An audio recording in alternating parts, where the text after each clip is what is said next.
Well, where do the overwhelming majority of killers come from? We have 4 in the crazy list. We have 2 in the anarchist list. We have at least 4 in the socialist progressive. We have 3 anti-U.S. government. We have 1 constitutionalist and 0 conservative Tea Party members. Where does this guy fit? Well, his parents are trying to say he was crazy, and he obviously was. He thought violence and revolution was the answer, but his Facebook page revealed so much more. His own actions up in Canada revealed so much more. He wasn't solely crazy, now was he? Was he an anarchist or was he a socialist communist? I'm going to let you decide where he fits. What is it that these people, most of these, are seeking? Some are seeking just they're crazy. Some are seeking fame because they're crazy. But others are seeking something else. They're seeking this: chaos.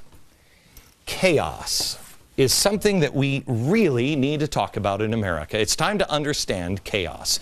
Today's Wall Street Journal had a headline in it that sums it up the best. IMF said instability threatens recovery. Got it? Let's fix reason firmly in her seat. If your stated goal is to collapse the system and have a revolution and then start all over again, then stability would be a roadblock in your ultimate goal, wouldn't it? Because people would no longer be motivated to rise up and start the revolution anymore. And that's really what these people did. That's what he did. That's what he was trying to do, what he was trying to do, what he was trying to do, what he was trying to do, what he was trying to do. The assassin, even her quote says it best. This is the one who tried to go kill, this is Sarah Jane Moore. She tried to kill Gerald Ford. She was into left-wing revolutionary politics. She said, quote, "We thought that doing that would trigger a new revolution." Brezek said the same thing. Revolution, what are you afraid of? Mark Rudd had this to say during his days with the Weather Underground. Listen. Black people are fighting, brown people are fighting, Vietnamese people are fighting. It's now time for young people and working people in this country, for a white movement, a revolutionary movement, to begin to fight. Guy who's working with the Apollo Project now, who's never really denounced anything that he did in the 1960s, Weather Underground, Bill Ayers' buddy, Jeff Jones. He said, quote, "We believed the world was in need of a revolution, and we saw ourselves as true revolutionaries." Bill Ayers said this: "Kill all the rich people, break up their cars and apartments, bring the revolution home, kill your parents, that's where it's really at." His wife, Bernadine Dorn, "Revolution is touching all our lives. Freaks are revolutionaries and revolutionaries are freaks. Within the next 14 days, we'll bomb a major U.S. institution." Storm, which was 13 members, and a 14th named Van Jones, said, quote, "Storm believed that there were 3 main strategic tasks facing revolutionaries in this non-revolutionary period: building an advance guard organization, promoting revolutionary ideas, and building revolutionary people's power. We believe that we needed to help lay the groundwork for an advance guard organization to emerge as a future, more powerful form of revolutionary political organization. Such an organization could help promising militants to develop as revolutionaries." Boy, there is so much there. Saul Alinsky said, "Better to die on your feet than live on your knees. This means revolution." That's rules from radicals. Revolution. Chaos. Who wins in chaos? Not people who love the Republic, not people who love the founders. Chaos works to their disadvantage. Tomorrow, I'm finally releasing something that took me a year to put together. I'm releasing it online at glennbeck.com. It's called Rumors of War. It's on Iran. A large chunk of it focuses on the Twelvers in Iran. The top leaders in Iran are Twelvers. They believe in the return of the 12th Imam. We've posted the information there today, but basically, the Twelvers' theology teaches that they can hasten the return through chaos and instability. And then, through that chaos, they can establish a global Islamic government, a caliph, if you will. And this one is in ancient Babylon. Sounds spooky yet? So let's look at this. The Twelvers in Iran are looking for chaos to develop a caliph. The communists and the anarchists in Europe are looking for riots and chaos. The American communists and revolutionaries are looking for riots and chaos. Soros, the New World Order, they're looking for chaos, although it is through banking. The 1960s radicals Cloward and Piven.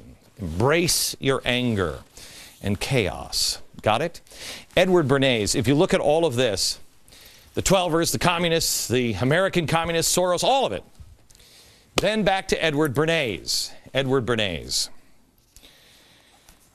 We're doing a special on him on Friday. Do you know what Edward Bernays said? You know what his theory is? I love this. His public relations theory. Order out of chaos. It's almost like people have read history. Chaos isn't the answer. What is? Stick around. Bunnies and chainsaws.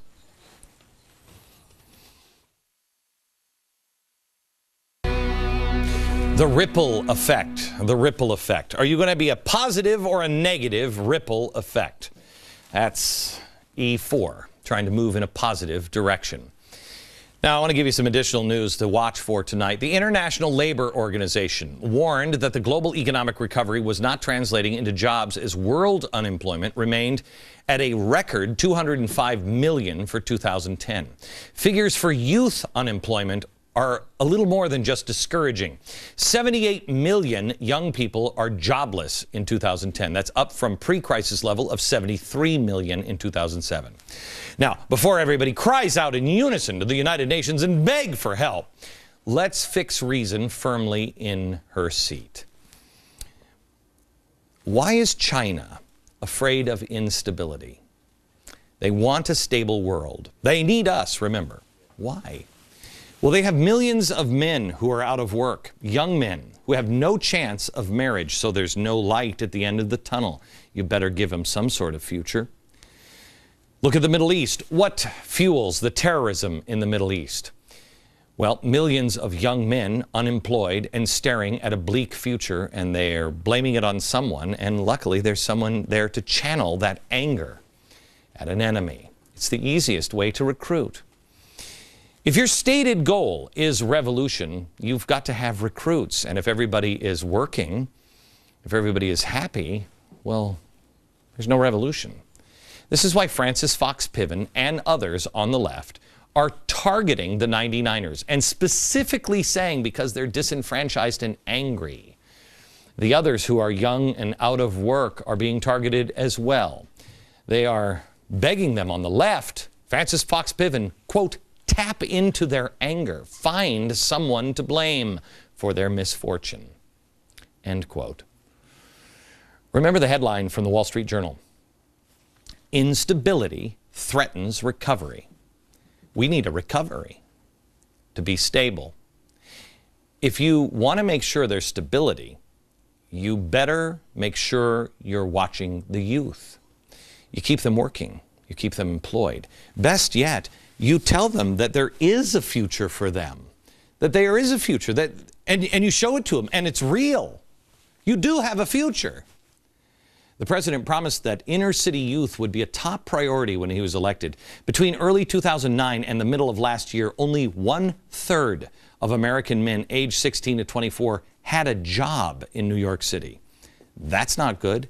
That's 66% unemployment. Get people employed. Nationwide, African Americans youth aged 16 to 19 are 44% unemployed. I believe it's an all-time high.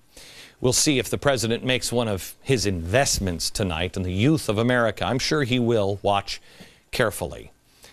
Or maybe not, because he's torn now, because he has to continue his allegiance with the unions and people like Acorn, who, by the way, is fighting a company called Walmart here in New York.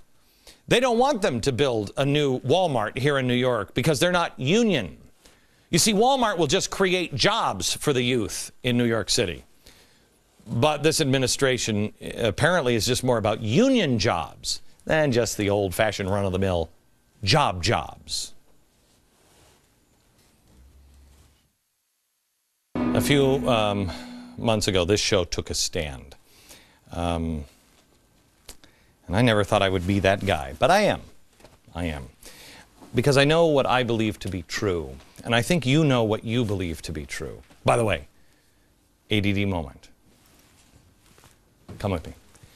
At the end of this show, in just a few minutes, I may take a chainsaw and cut this cute little bunny in half.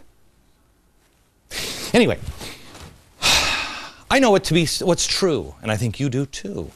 And we have to stop believing nonsense. We have to stop. We have to talk what's real. Last election, we were told we were getting change, but nobody even knew what that was. That was undefined. We're going to transform America. Didn't anybody even ask what? We're talking about changing our country. And we are changing our country. But we can't actually ever get down to what are we changing it into? Well, it's easy. If we just listen to what is true and have a reasonable debate. And it is this. This is the American experiment. This, if you say the Constitution is wrong, it's because you no longer believe this. Can man rule himself? Yes or no? And if yes, how? That's the debate. But some don't even believe that man can rule himself. So I want to show you how Van Jones has a different way. He's posing the answer to this as social justice. Listen. Here's how you know if you live in a society where there's social justice. Would you be willing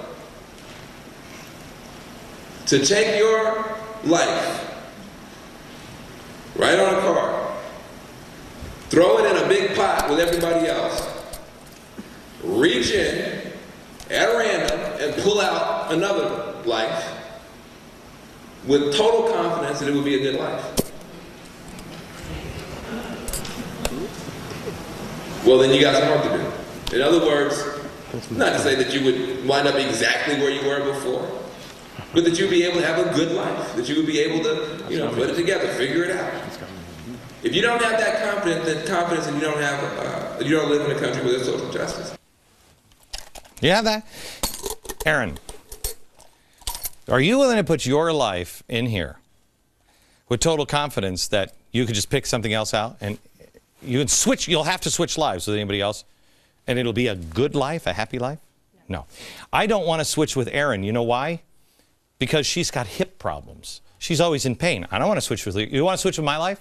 No. No, you don't want to switch with my life. She don't want to switch with my wife's life because, quite honestly, she has hip problems now.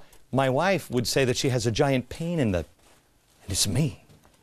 You don't want to switch roles with people. That's ridiculous.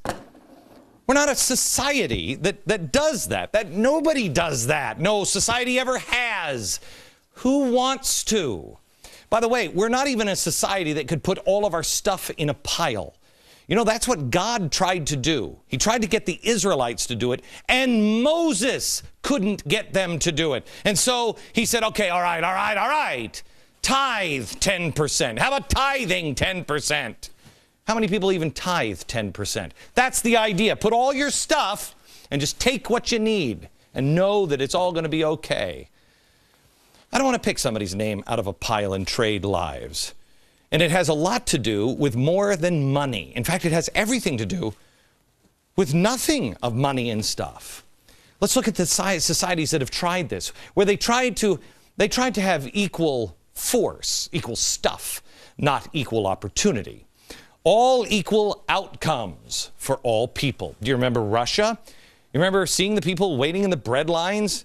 But they believed that the elites shouldn't have to live by the same laws. Sure, they had bread lines, but the elites didn't. The elites received comfy apartments, secret high-quality health care at clinics, preferred admission to family members to universities, access to generally unavailable food and consumer goods at very low prices.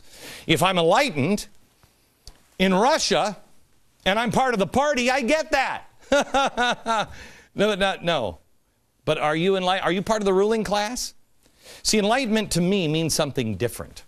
Enlightenment means you know who you are and you fix reason to her seat and then you educate yourself. If you've done those two things, you'll realize the only thing that's stopping me is me. That's it. And then you can go out and create. You're creative enough to be entrepreneurial.